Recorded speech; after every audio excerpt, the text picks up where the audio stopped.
وہ کہتے ہیں نہیں حضرت حسین کو تو کوفیوں نے مار دیا تھا، خود ہی شیعہ علی نے مار دیا تھا، ایم یزید کے متھے مار دیا۔ واہ واہ، بالکل کوفیوں نے مارا تھا، لیکن وہ کوفی کون تھے؟ جو اہل شام کے انڈر تھے۔ یہاں پہ بھی جو کچھ ہوتا ہے نا، جب گورنمنٹ ایک ہو تو بات آتی ہے پنجاب پولیس نے یہ کیا، بھئی پنجاب پولیس وفاقی حکومت کے انڈر آتی ہے، اگر اچھا کام کرے گی تو وفاقی حکومت کے کھاتے میں ڈلے گا، برا کرے گی تو وفاقی حکومت کے کھاتے میں۔ وہاں پہ بھی کوفہ ایک صوبہ تھا شام کی حکومت کا، کوفی وہ تھے جو 22,000 کا لشکر لے کے آئے تھے کربلا میں، وہ کوفی تھے لیکن اس گورنمنٹ کے انڈر تھے۔ یہ وہ کوفی نہیں تھے جنہوں نے خطوط لکھے تھے، وہ تو صحابہ اور تابعین تھے۔ سلمان ابن سرد جن کی حدیث ہے بخاری اور مسلم میں، نبی علیہ السلام نے دو بندوں کو لڑتے ہوئے دیکھا اور کہا میں ایک کلمہ ایسا جانتا ہوں یہ پڑھ لیں تو شیطان ان سے دور ہو جائے گا، ان کا غصہ ٹھنڈا ہو جائے گا، اعوذ باللہ من الشیطان الرجیم۔ یہ جو بخاری مسلم کی حدیث ہے اس کے راوی ہیں سلمان ابن سرد، یہ مین بندہ تھا جنہوں نے حضرت حسین کو کہا کہ وہ بڑا مر گیا اور اپنے بعد ایک چھوٹا چھوڑ گیا، اور جو لفظ انہوں نے استعمال کیا نا وہ استعمال کیا جو موسیٰ کے مخالف کے لیے ہم استعمال کرتے ہیں کہ ایک بڑے والا مر گیا اور اپنے بعد ایک چھوٹا چھوڑ گیا اپنی جگہ۔ اتنے سخت الفاظ۔ اس وقت عبید اللہ ابن زیاد کے روب کی وجہ سے وہ لوگ نکل نہیں سکے، مسلم بن عقیل کو قتل کر دیا گیا، اس سے پہلے نعمان بن بشیر کو گورنری سے ہٹایا گیا، لیکن بعد میں توابون کی تحریک انہوں نے چلائی اور وہ شہید ہوئے سارے، اور پھر مختار سقفی آیا، اس نے پھر عبید اللہ ابن زیاد کو بھی قتل کیا۔ بخاری اٹھا کے دیکھیں، ترمذی اٹھا کے دیکھیں، حضرت حسین ابن علی کا سر کاٹ کے عبید اللہ ابن زیاد گورنر کوفہ جو یزید کا تھا اس کے سامنے تشت میں پیش کیا گیا۔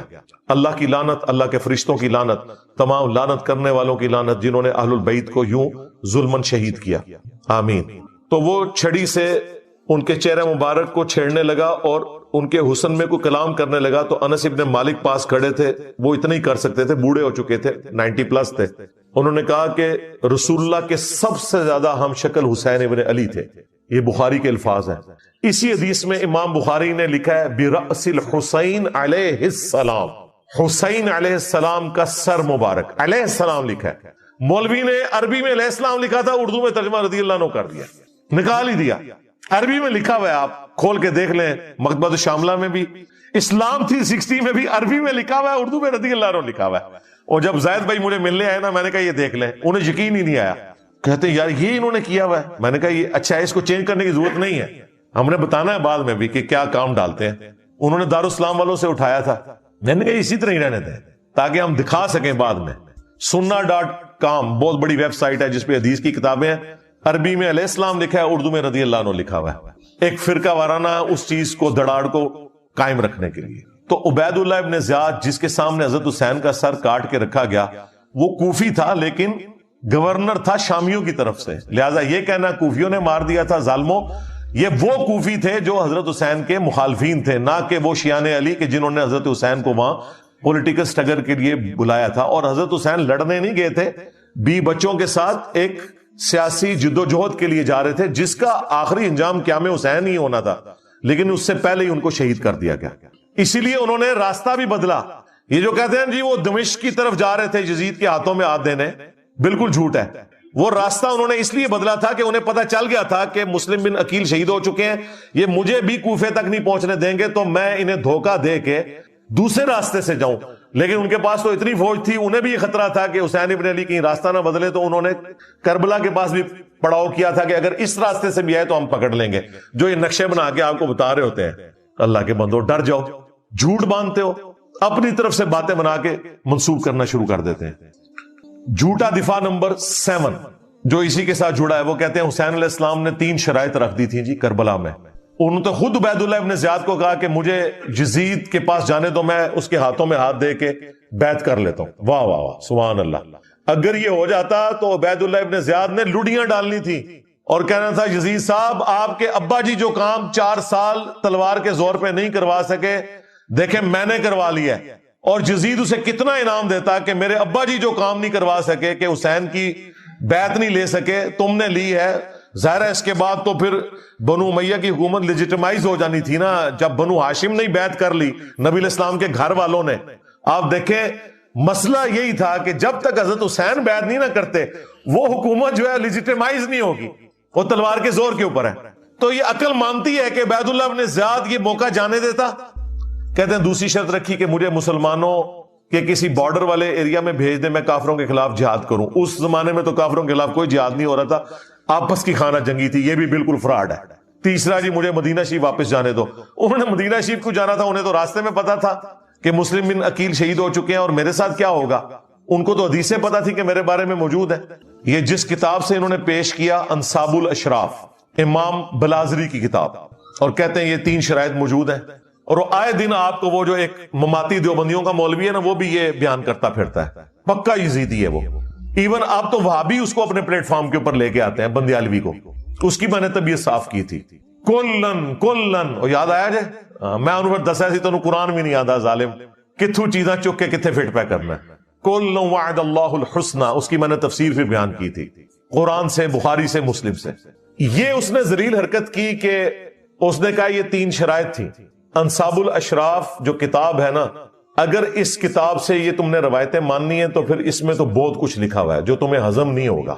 اسی لیے ہمارے استاد شیخ زبیر علی زئی صاحب نے اگرچہ فضائل صحابہ کتاب میں یہ روایت نقل کی انصاب الاشراف سے، اور لکھا کہ اس کی سند حلال بن یساف تک تو درست ہے، لیکن یہ نہیں انہوں نے کنفرم کیا کہ حلال بن یساف واقعہ کربلا میں تھا یا نہیں، اور بعد میں اس کتاب سے ہی جان چھڑا لی، حلال بن یساف بھی فارغ ہو گیا۔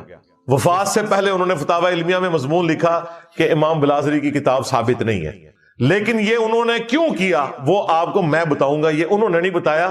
یہ جب میری ان سے ڈسکشن ہوئی تو انہوں نے کہا کہ علی بھائی اگر ہم اس کتاب کو صحیح مانیں نا تو اس میں تو باقی روایتیں موجود ہیں، ان کا کیا کریں گے؟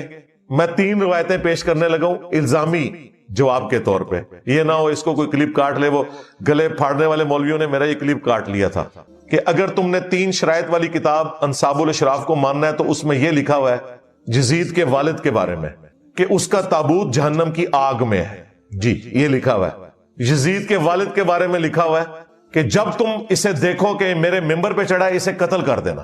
اور پھر وہ مشہور روایت جس کا کوئی سرا پکڑا ہی نہیں دیتا تھا کہ اس روایت کا مقصد کیا ہے، وہ روایت بھی پوری اس کتاب میں لکھی ہوئی ہے۔ اگر اس کتاب کو صحیح ماننا ہے تو پھر آپ دیکھیں آپ کے ساتھ کیا ہوتی ہے۔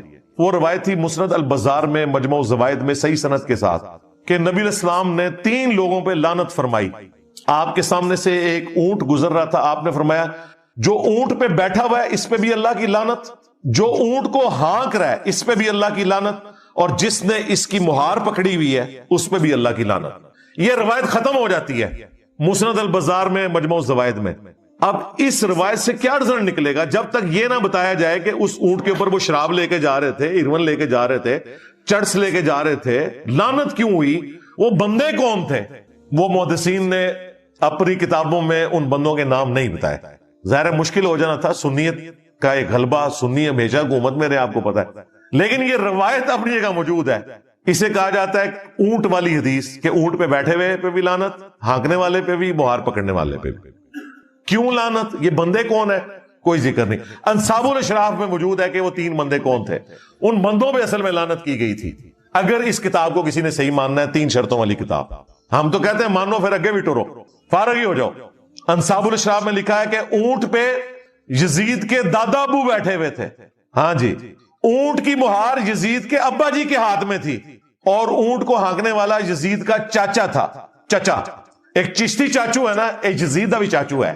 تو اب یہ 3 نام میں نے اس لیے نہیں بتایا کہ وہ پھر کلپ کو کاٹیں گے، میں نے آپ کو اشارتاً بتا دیا کہ اونٹ پہ یزید کا دادا بیٹھا ہوا تھا، مہار اس کے ابے کے ہاتھ میں تھی، اور ہانکنے والا چاچا تھا۔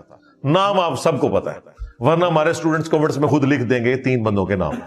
اس روایت کو پھر صحیح مانو گے؟ اسی لیے شیخ زبیر صاحب نے کہا یہ کتاب امام بلازری سے ثابت ہی نہیں، جان ہی چھڑا لی۔ بالکل ٹھیک کیا۔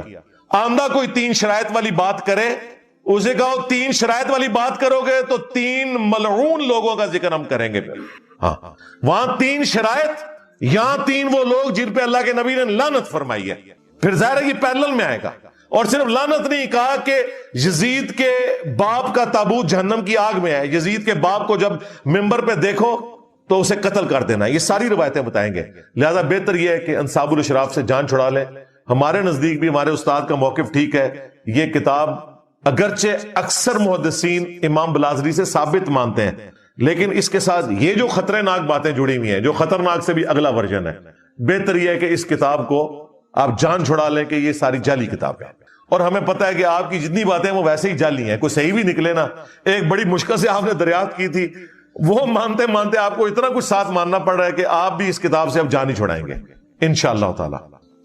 جھوٹا دفاع نمبر 8، تھرڈ لاسٹ، وہ کہتے ہیں نہیں قسطنطینیہ والی جو بشارت ہے وہ یزید پہ فٹ ہوتی ہے۔ بخاری میں حدیث ہے، میری امت کا پہلا گروہ جو کیسر روم کے شہر پہ حملہ کرے گا وہ بخشے ہوئے ہیں۔ اچھا، قسطنطینیہ کا ذکر نہیں ہے، کیسر روم کا شہر یہ ذکر ہے، اور کیسر روم کا شہر نبی الاسلام کے زمانے میں حمص تھا، وہ تو بعد میں وہ بھاگ کے قسطنطنیہ چلا گیا جان بچانے کے لیے، جب اسے نظر آیا کہ مسلمانوں کی فوجیں وہاں تک پہنچ جائیں گی۔ تو اگر اس کو مانا جائے تو یہ بشارت ابو عبیدہ ابن جرح رضی اللہ تعالیٰ عنہ پہ فٹ ہوتی ہے، اور اگر قسطنطینیہ کو آپ نے ماننا ہے تب بھی ذکر ہے پہلا لشکر، پہلا لشکر، کوئی بھی لشکر نہیں، قسطنطینیہ پہ تو درجنوں حملے ہوئے ہیں، پہلا لشکر کون سا تھا؟ وہ کہتے ہیں بخاری میں لکھا ہے کہ ابو ایوب انصاری رضی اللہ تعالیٰ عنہ اس لشکر میں شریک تھے، وہ فوت ہوئے اور یزید نے ان کا جنازہ پڑھایا، تو ثابت ہو گیا یزید جنتی ہے۔ ہم کہتے ہیں یہ ثابت ہوا، یہ کہاں سے ثابت ہوا کہ وہ پہلا لشکر تھا؟ اس میں تو نہیں لکھا ہوا پہلا لشکر، ہم آپ کو بتاتے ہیں وہ پہلا لشکر نہیں تھا، وہ 7واں لشکر تھا۔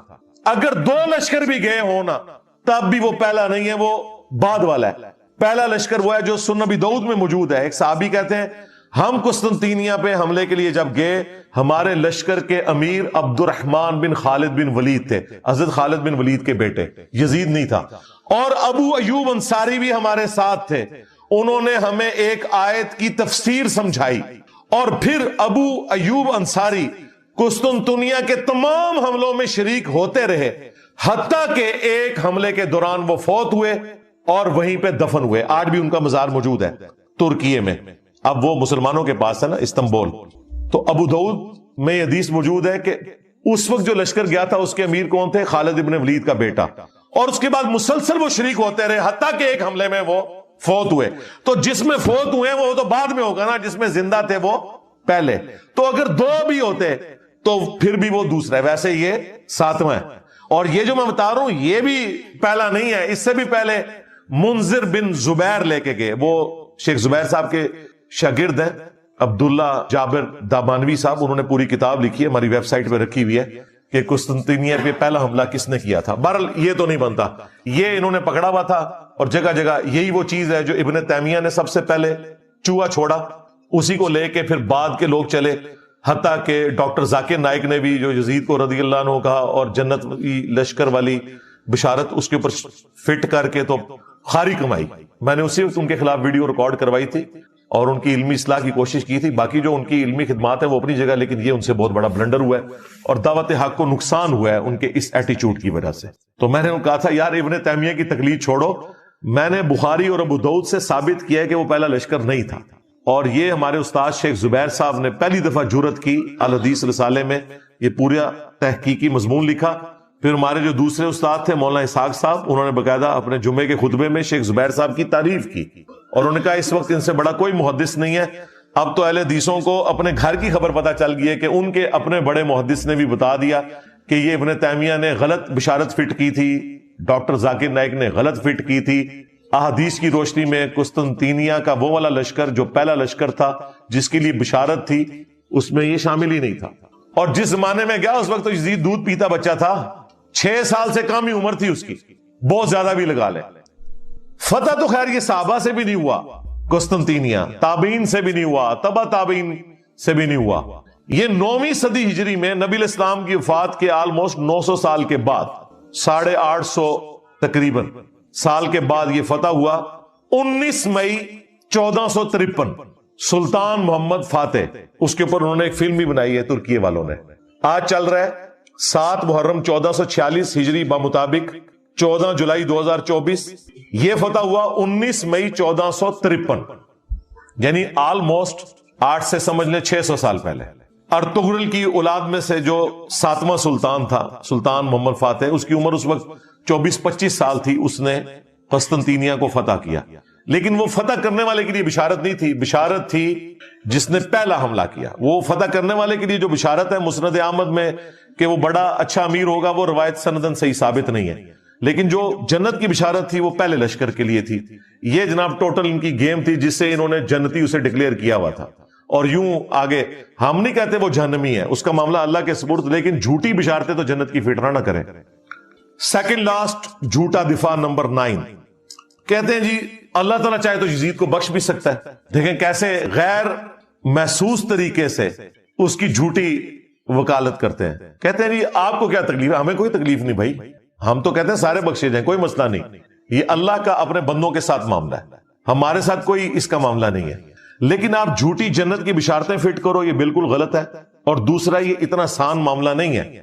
کہتے نہیں قرآن میں لکھا ہے اللہ تعالیٰ چاہے تو شرک کے سوا ہر گناہ معاف کر سکتا ہے. بالکل، ان اللہ لا یغفر ان یشرک بہ ویغفر ما دون ذلک لمن یشاء. بے شک اللہ تعالیٰ قیامت کے دن ہر گناہ کو معاف کر دے گا اگر دنیا میں توبہ نہ کی ہوئی. دنیا میں کی ہوئی تو دنیا میں ہی معاف، سوائے شرک کے. شرک آخرت میں بھی معاف نہیں ہونا اگر بغیر توبہ کے مرے. لیکن اس کے سوا ہر گناہ معاف کر دے گا لمن یشاء، جس کے لیے چاہے گا. مراد کیا؟ جس کے لیے نہیں چاہے گا نہیں کرے گا. شرک کے علاوہ کون سا ایسا گناہ ہے جو معاف نہیں ہو سکتا؟ وہ قرآن میں لکھا ہوا ہے سورۃ النساء میں، جس نے ایک مؤمن کو ناحق قتل کیا اس کی سزا ہمیشہ کی جہنم ہے. اسی سورۃ النساء میں جس میں لکھا تھا شرک کے علاوہ ہر گناہ معاف ہو جائے گا جس کے لیے چاہے گا، اوپن لائسنس وہاں بھی نہیں تھا. اسی سورہ النساء میں لکھا ہوا ہے کہ مؤمن کا قتل ناحق ہمیشہ کی جہنم ہے. لو سامو.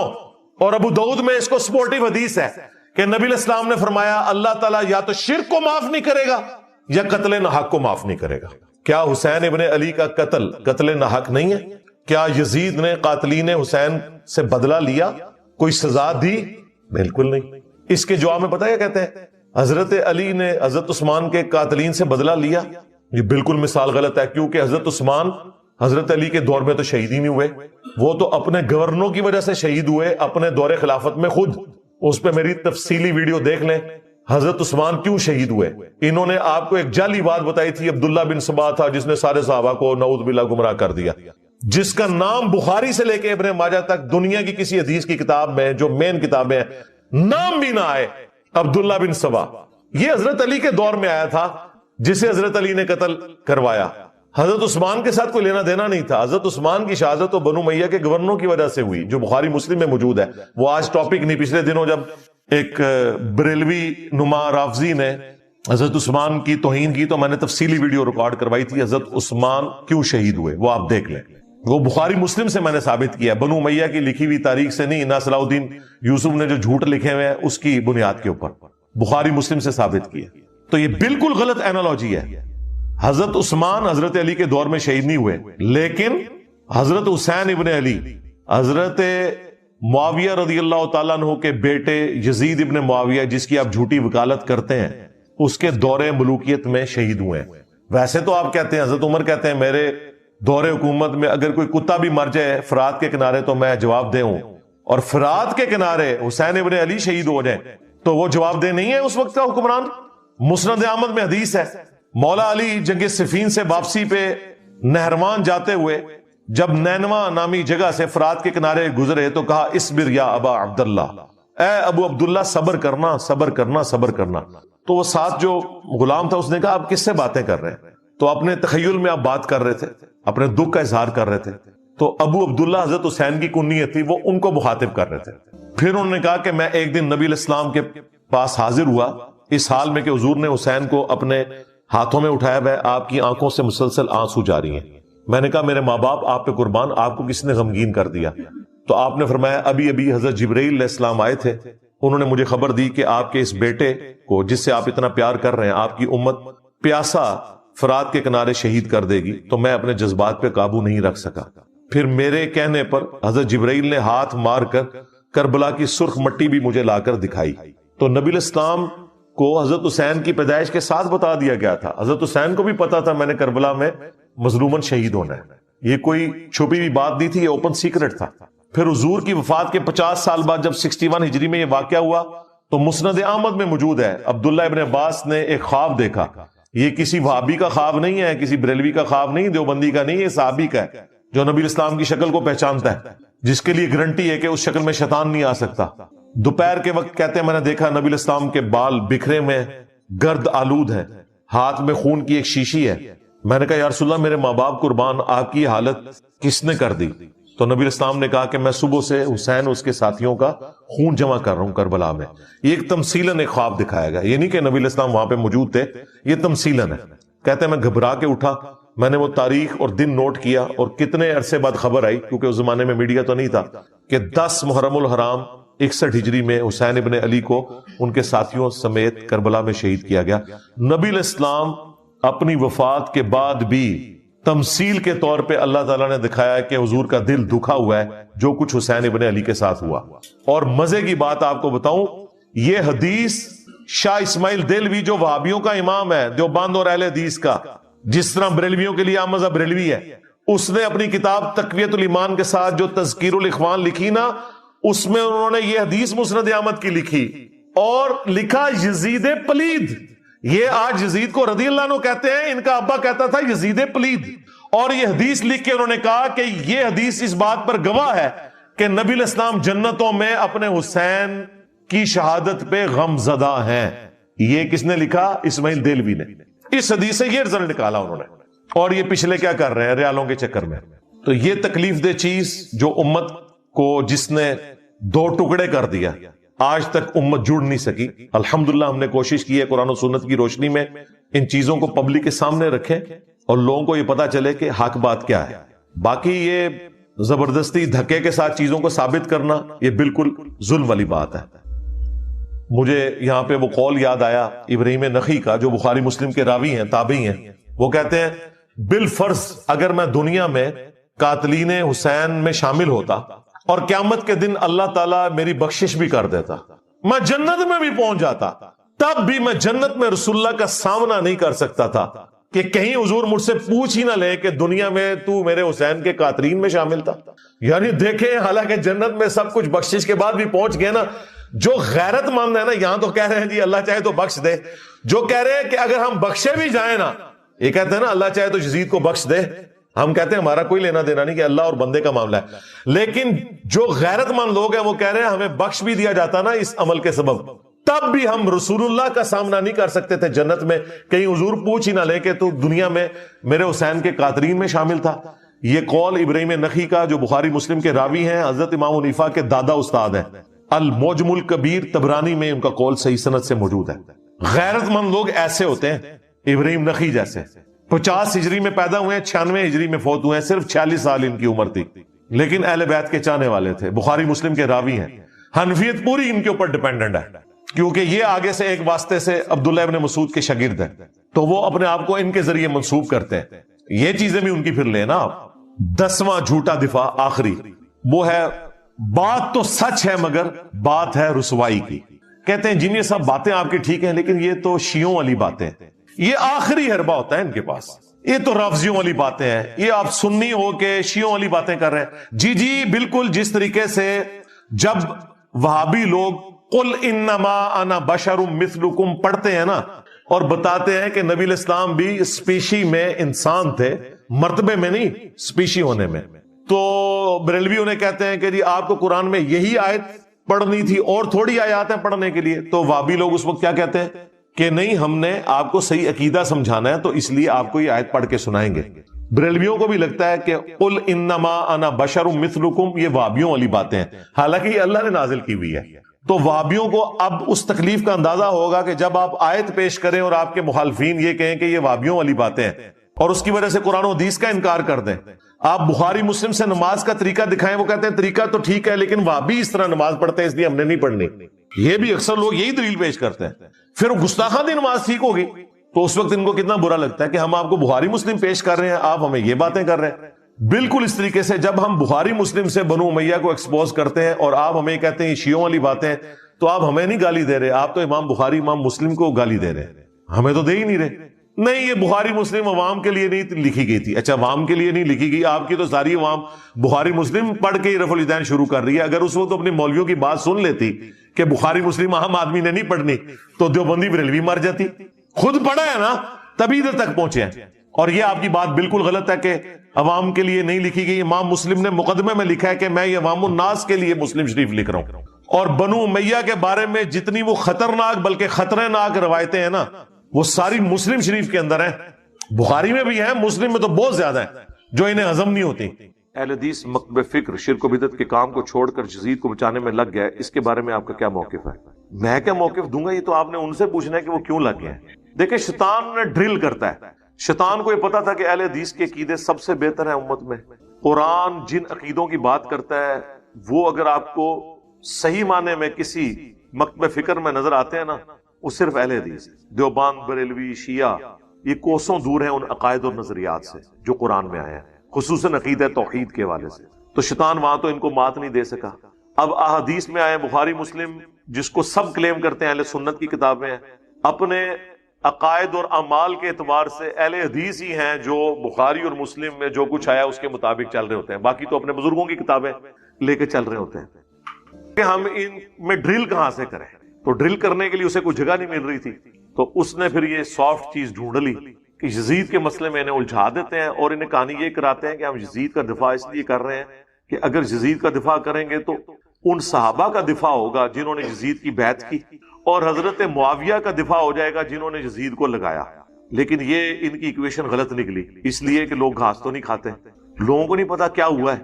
اور پھر میرا معصومانہ سوال ہے, یزید صحابی ہے, صحابی کا بیٹا ہے نا, اور حضرت حسین صحابی, صرف صحابی نہیں اہل بیت, صرف اہل بیت نہیں جنتی نوجوانوں کے سردار جامع ترمذی میں.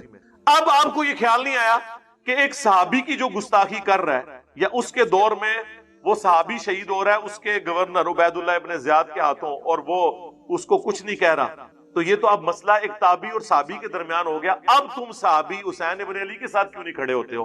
صرف اس لیے کہ شیعہ ان کو کوٹ کرتے. تو صحابی والا بھی ان کا ڈھکوسلا تھا. اگر یہ صحابہ کے ساتھ مخلص ہوتے نا تو حضرت حسین صحابی نہیں ہے. اور یہی بنیاد بنائی ہے عمر صدیق صاحب نے جو اہل حدیث میں ایک مرد مجاہد پیدا ہوئے ہیں. انہوں نے اسی پوائنٹ کو اٹھایا کہ یار تم صحابہ کرتے ہو تو یزید کے مقابلے میں تو صحابی ہے نا. دبے الفاظ میں تم کبھی ان کو باغی کہہ دیتے ہو, کبھی خارجی کہہ دیتے ہو. باغی اس ٹرم میں اگر کوئی کہتا ہے پولیٹیکلی تو وہ اس کے لیے بہتر لفظ ہے ویسے قیام, لیکن وہ قیام کے معنوں میں باغی نہیں کہتے. ان معنوں میں کہ تو ہم ان کے ساتھ ہوں کہ ظاہر ہے کہ اس کی تو حکومت اسٹیبلش نہیں ہوئی تھی یزید ابن معاویہ کی. پھر وہ سینکڑوں ہزاروں صحابہ جو حضرت معاویہ کے مخالفین تھے یزید کو حکمران بنانے کے اعتبار سے اور ان کے دور میں ہونے والے خلاف شرع کاموں میں, پھر حضرت علی کے ساتھ جو کچھ انہوں نے کیا, اور پھر یہ صلح حسن کے پیچھے جا کے چھپ جاتے ہیں. صلح حسن کس طرح ہوئی ہے میرے بھائی؟ حضرت حسن نے مجبور ہو کے صلح کی ہے امت کو خون ریزی سے بچانے کے لیے. لوگ کہتے ہیں وہ صلح پسند تھے. اچھا وہ صلح پسند تھے تو جنگ جمل صفین نہروان تو وہ لڑتے رہے حضرت علی کے ساتھ. وہ تو ان کے جب سرداروں نے غداری کی حضرت حسن کے ساتھ, وہ بخاری میں نے کربلا ریسرچ پیپر میں ڈالا ہے, اور حضرت معاویہ سے انہوں نے مال پانی لے کے حضرت حسن کے قتل کا منصوبہ بنا لیا. پھر حضرت حسن کو پتا چل گیا کہ یہ میرے فوجی تو میرے ساتھ بھی غداری کریں گے, اور اگر جنگ کے بعد معاویہ جیت گیا تو لوگ یہ سمجھیں گے کہ اللہ کی نصرت اس کے ساتھ آ گئی ہے, تو بہتر یہ ہے کہ میں اس کو کمپرومائز کرتا ہوں. اور انہوں نے صلح کر لی. وہ صلح حسن تھی, اور صلح ہمیشہ شرائط کے اوپر ہوتی ہے, کیونکہ حضرت حسن نے اپنی پوسٹ چھوڑی تھی تو چند شرائط کے اوپر وہ میں نے اس میں ڈالی ہے, جس میں صرف ایک شرط پہ عمل ہوا ہے جو مال غنیمت میں اللہ نے حصہ مقرر کیا تھا مال فے والا, وہ ملتا تھا اہل البیت کو. باقی حضرت علی کی توہین اسی طرح جاری تھی. تو یہ صلح حسن کے پیچھے نہ چھپا کریں. صلح حسن منسوخ ہو گئی اسی دن جس دن حضرت معاویہ نے اس کی شرائط توڑ دی اور مرتے ہوئے اپنے بیٹے کو خلیفہ بنایا, جبکہ بات ہوئی تھی کہ امت کو شورا کے اوپر چھوڑیں گے. اور اگر کوئی کہتا ہے نا کہ ہم اس کو نہیں مانتے, تو حضرت حسین پھر یزید ابن معاویہ کے خلاف کیوں کھڑے ہوئے؟ حضرت حسین کا کھڑا ہونا اور کربلا کا ہونا یہ صلح حسن کی منسوخی ہے.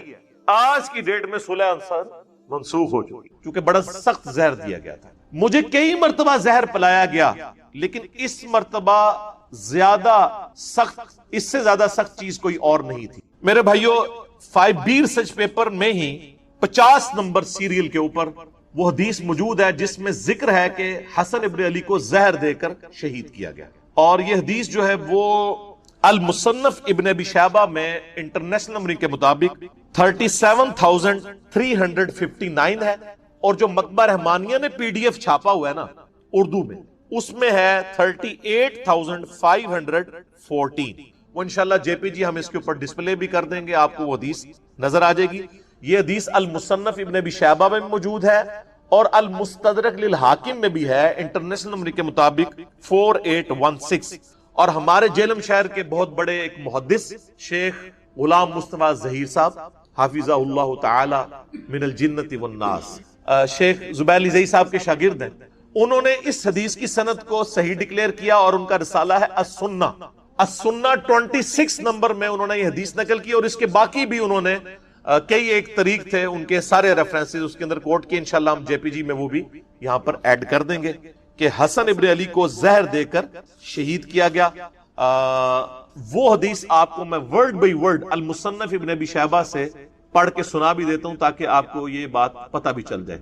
حضرت عمیر ابن اسحاق تابعی روایت کرتے ہیں کہ میں اور ایک آدمی، ان کا کوئی دوست تھا، حضرت حسن ابن علی کی عیادت کے لیے حاضر ہوئے. حسن ابن علی اس وقت اس آدمی سے کہنے لگے کہ مجھ سے پوچھ لو اس سے پہلے کہ تم مجھ سے کچھ پوچھ نہ سکو، یعنی میری موت کا وقت قریب ہے، کوئی علمی بات ڈسکس کرنی ہے تو مجھ سے کر لو. آپ دیکھیں کہ علم کتنی بڑی چیز ہے. یعنی اہل بیت میں سے پھر نبی علیہ السلام کے نواسے سیدنا حسن ابن علی وہ موت کے وقت بھی کہہ رہے ہیں کہ کوئی علمی بات مجھ سے ڈسکس کرو.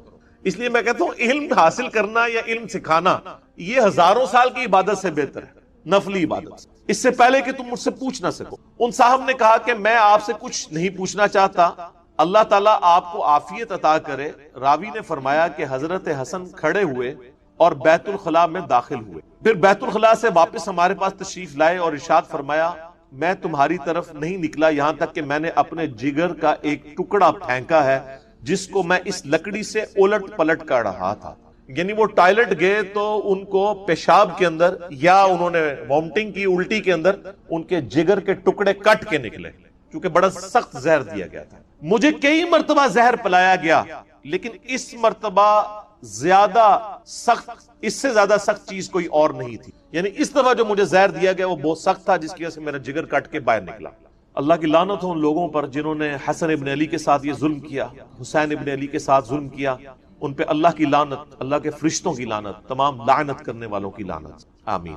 حضرت عمیر تابعی کہتے ہیں اگلے دن ہم صبح کے وقت دوبارہ عیادت کے لیے گئے تو وہ اس وقت جان کنی کی حالت میں تھے، یعنی وہ حالت نزع میں تھے. عمیر کہتے ہیں کہ حضرت حسین علیہ السلام ان کے پاس آئے، ان کے سر کے پاس بیٹھ گئے. یعنی حسن ابن علی نزع کے عالم میں لیٹے ہوئے ہیں اور ان کے چھوٹے بھائی حسین ابن علی وہ ان کے سرہانے آ کے پاس بیٹھ گئے اور فرمایا اے بھائی جان آپ کو زہر دینے والا کون ہے؟ تو حضرت حسن ابن علی نے فرمایا کیا تم اسے قتل کرنا چاہتے ہو؟ تو انہوں نے فرمایا جی ہاں.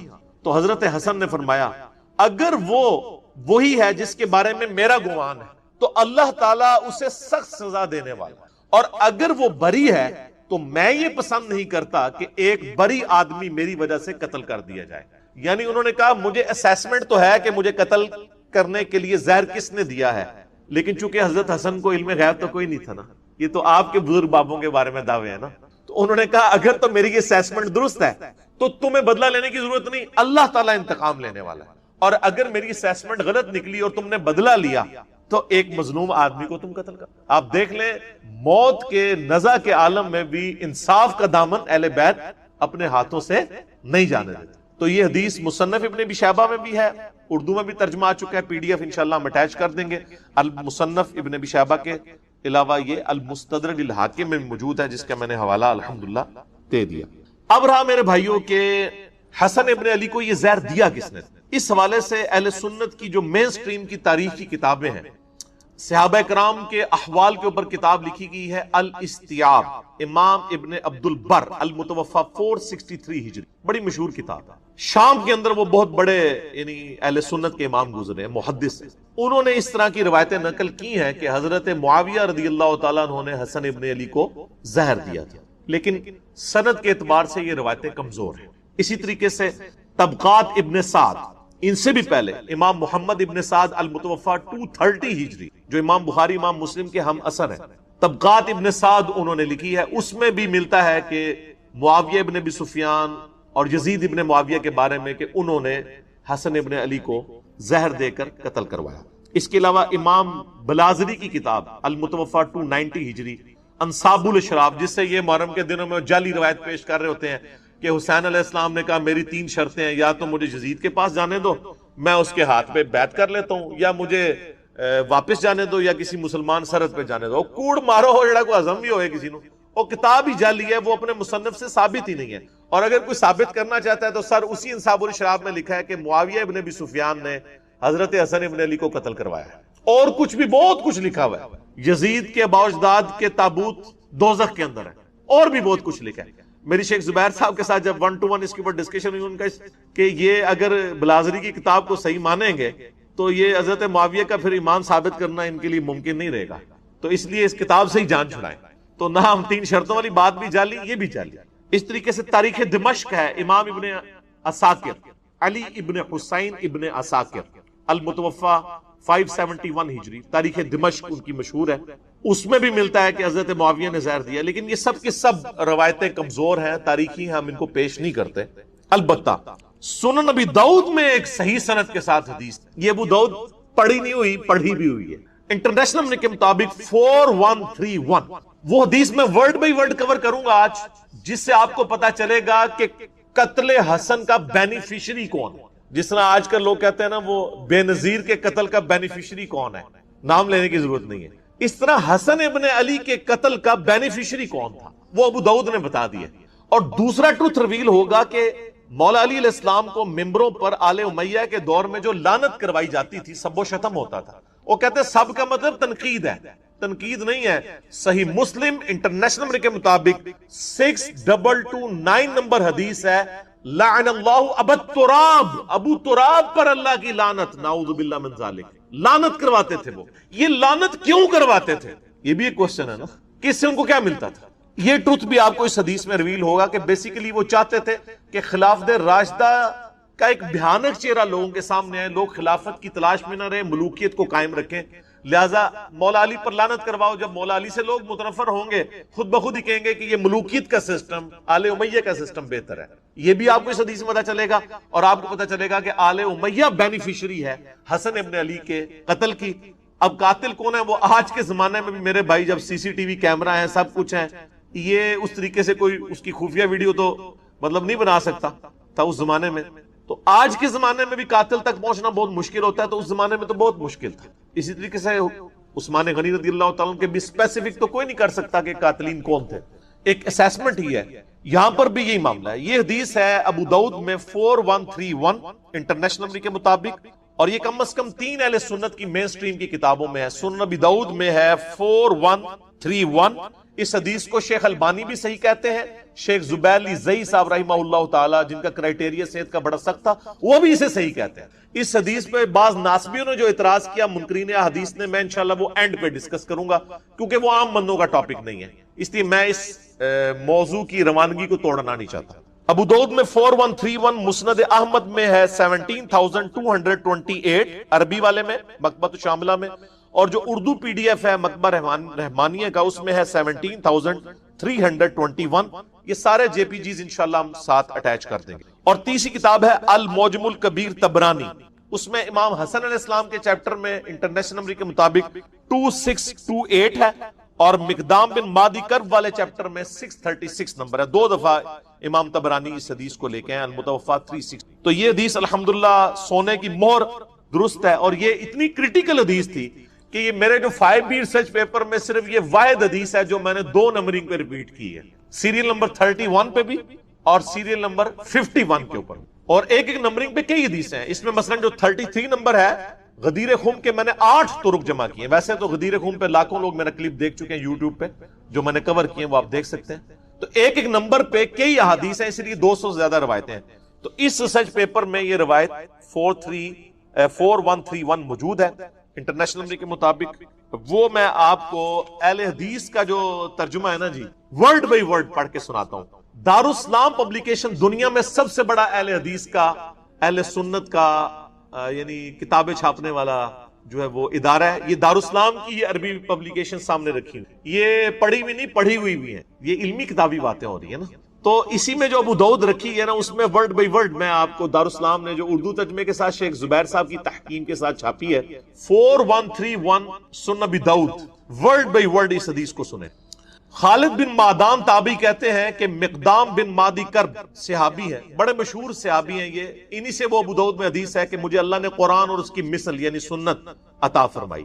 مقدام بن مادی کرب عمر بن اسود اور قبیلہ بنو اسد کا ایک آدمی جو اہل قنسرین میں سے تھا، حضرت معاویہ ابن ابی سفیان رضی اللہ تعالیٰ عنہ کے پاس آئے جب وہ شام کے اندر یعنی بادشاہ تھے۔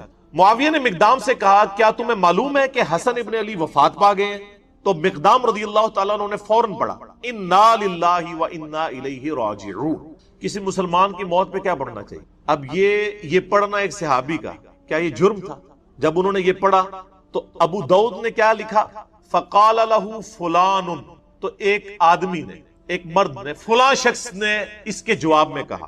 اب یہ فلاں کون ہے؟ وہ حضرت معاویہ خود تھے، کیونکہ مسند احمد میں موجود ہے معاویہ نے مقدام سے کہا۔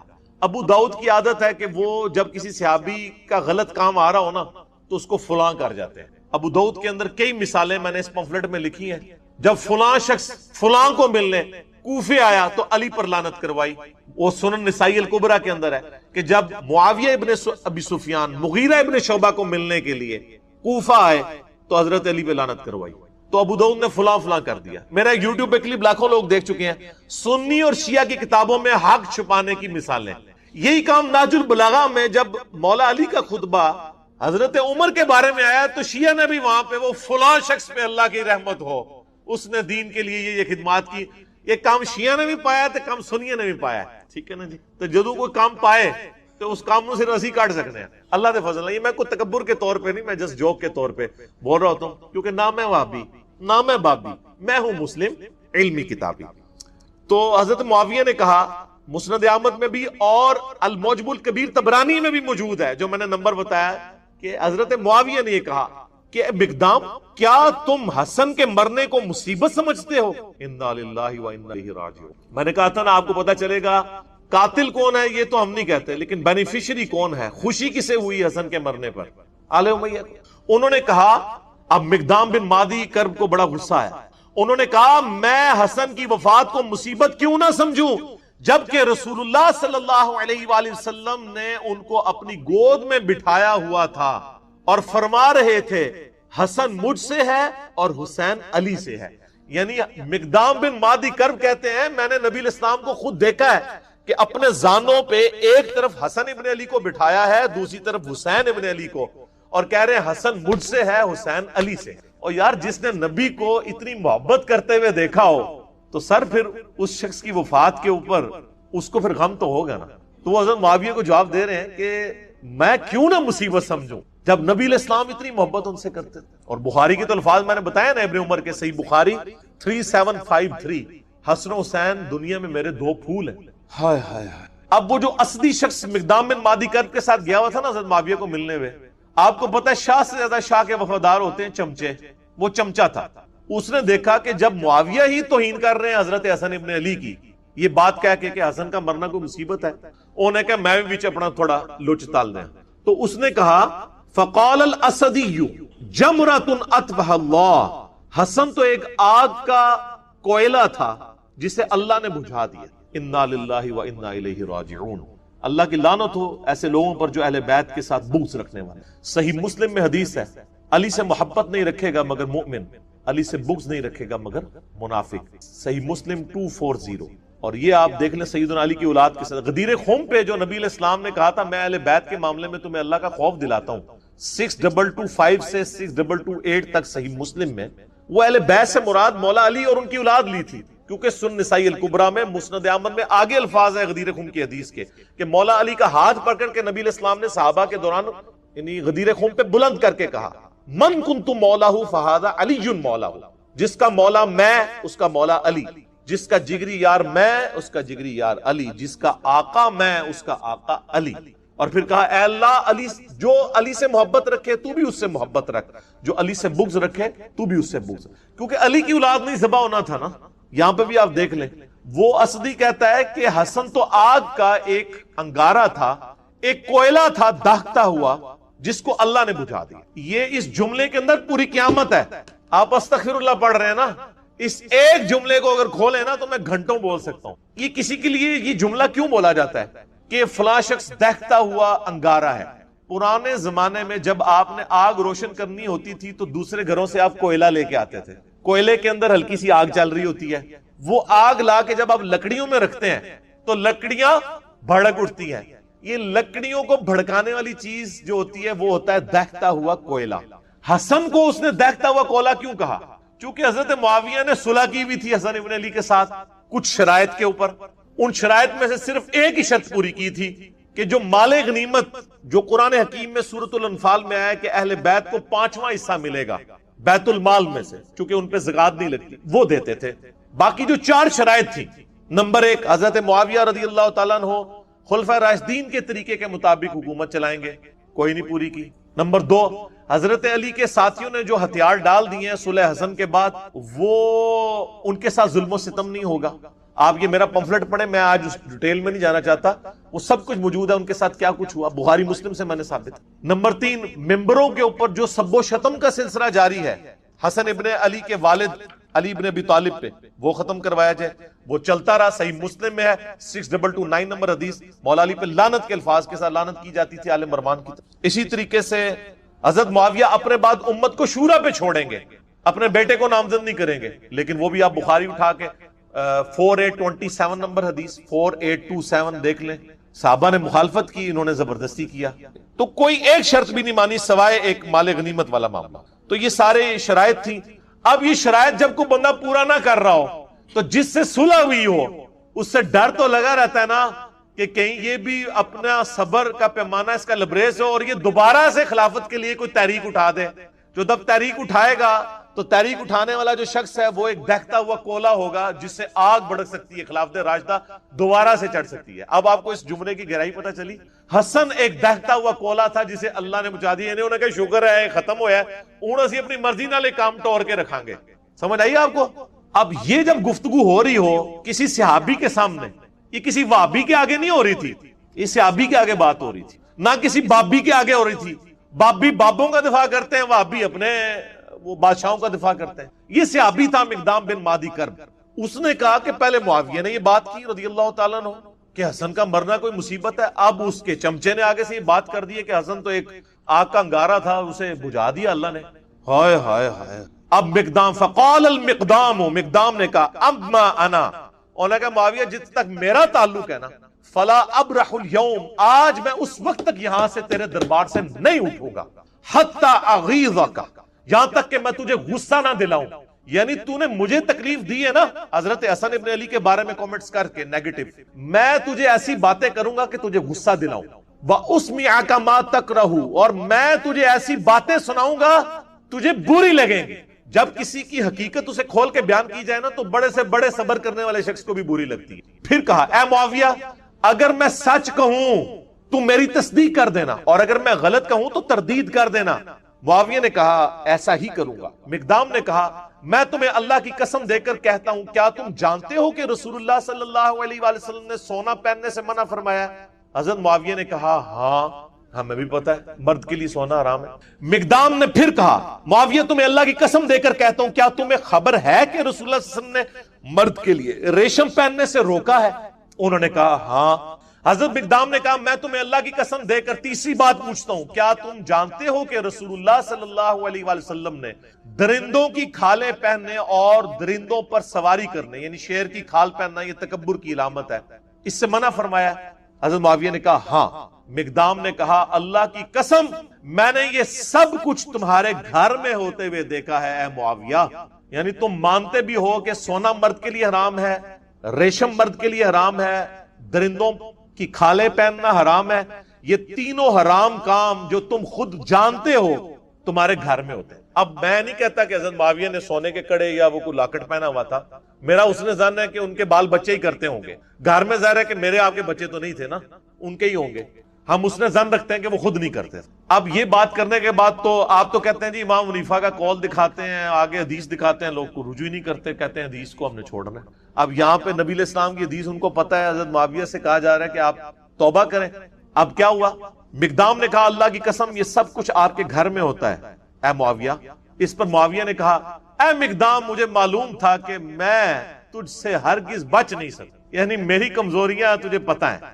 حالانکہ ہونا چاہیے تھا معاویہ اے مقدام میں تمہیں گواہ کر کے کہتا ہوں آج تک جو کچھ مجھ سے ہوا میں اللہ سے توبہ کرتا ہوں، اللہ تعالیٰ یہ گناہ معاف کرے، آئندہ میں اپنی اصلاح کروں گا. کیونکہ آپ تو ہمیں یہی بتاتے ہیں نا کہ جب صحیح حدیث مل جائے تو وہی آپ کا مذہب ہونا چاہیے. آپ کہتے ہیں امام حنیفہ کے سامنے حدیثیں آتی تھی وہ پیچھے نہیں ہٹتے تھے، تو یہ امام حنیفہ سے بہت پہلے ہی معاملہ جو ہے وہ بگڑا ہوا ہے. مجھے پتا تھا میں گلے نہیں تیرے کو جیت سکتا. اے منو بھی کہہ رہے ہوتے ہیں او علی دی زبان بڑی لمبی ہے.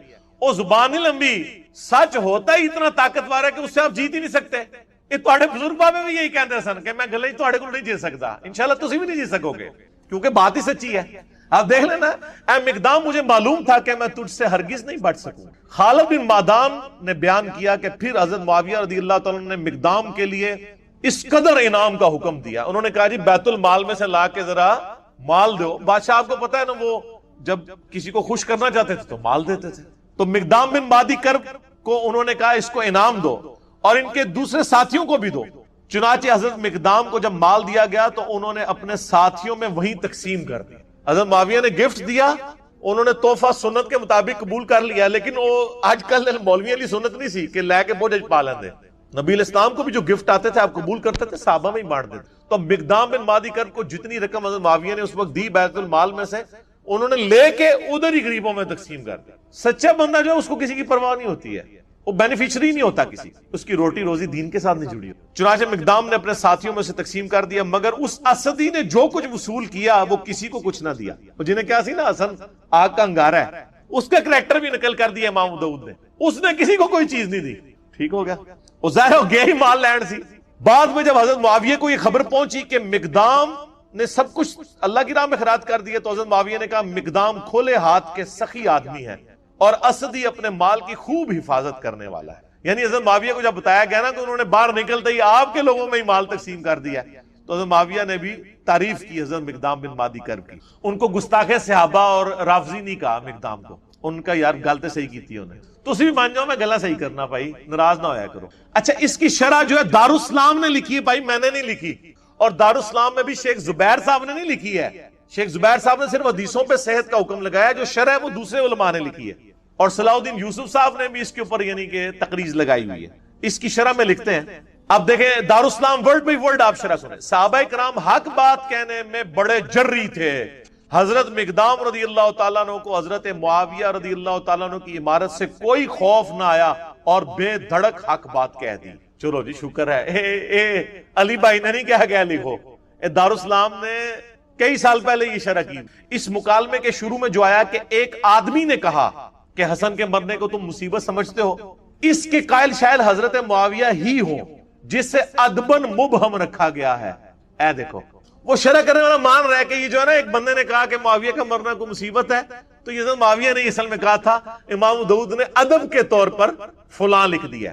آگے بریکٹ میں لکھا ہے اون المعبود. اون المعبود اہل حدیث عالم کی وہ شرح ہے ابو داؤد کی جو پوری دنیا میں مدرسوں میں پڑھائی جاتی ہے، عربی میں لکھی ہوئی. یہ شاید نہیں سرکار دارالاسلام والے ہو، یہ شاید کٹو، یہ یقیناً ہے، کیونکہ اس کا جو طریق المعجم الکبیر طبرانی میں ہے اور مسند احمد میں ہے، اس میں الفاظ ہیں کہ معاویہ رضی اللہ تعالیٰ عنہ نے کہا کہ حسن کے مرنے کو کیا تم مصیبت سمجھتے ہو.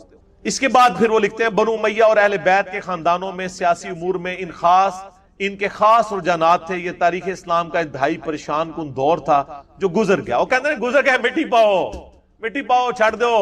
اب ہم تمام صحابہ کرام کے لیے دعا گو ہیں، تو سر پھر آپ ان کے لیے بھی دعا گو ہوں جو آج صحابہ کے اوپر لعنت کر رہے ہیں، کیونکہ یہ انہی کی اولاد ہے آل امیہ کی. ان کو پھر آپ کس منہ سے سمجھائیں گے؟ صرف ان کو میں سمجھا سکتا ہوں، انجینئر محمد علی مرزا، جو آل امیہ کے کاموں کو بھی غلط کہتا ہے اور آج رافضیوں کی لعنت کرنے کو بھی غلط کہتا ہے. آپ تو دو نمبر لوگ ہیں، آپ کے تو دورے معیار ہیں، آپ کسی کو سمجھا سکتے. وہ کہتا ہے چھوڑ دو. اب ہم تمام صحابہ کرام کے لیے، تمام صحابہ کرام نہیں یار، 3-4 بندوں کا مسئلہ ہے. صحابہ کرام اتنے زیادہ نہیں ہیں. حضرت معاویہ رضی اللہ تعالیٰ عنہ، مغیرہ ابن شعبہ رضی اللہ تعالیٰ عنہ، عمر ابن عاص رضی اللہ تعالیٰ عنہ اور بسر بن ابی ارطا رضی اللہ تعالیٰ عنہم اجمعین. ہم ان کے لیے دعائیں خیر کرتے ہیں لیکن ان کا جھوٹا دفاع بھی نہیں. ان کے لیے دعا گو ہوں اور کسی کے متعلق اپنے دل میں کوئی بغض نہ رکھیں. ایک مورخ کو جو ہے وہ کسی بھی جانب میلان ہو اس کا حق ہے، مگر خیال رہے کہ دوسری جانب بھی جلیل القدر صحابہ ہیں رضی اللہ عنہم و ارضاہم. اور دعا کریں ربنا اغفر لنا ولاخواننا الذین سبقونا بالایمان. اور ہم بھی یہ دعا کرتے ہیں، میرا تو کلپ ریکارڈڈ ہے سورۃ الحشر کی آیت نمبر 10. ہم دعا کرتے ہیں کاش جن کے لیے ہم دعائیں کر رہے ہیں انہوں نے بھی مولا علی کے لیے دعائیں کی ہوتی، ممبروں پر مولا علی پہ لعنت نہ کروائی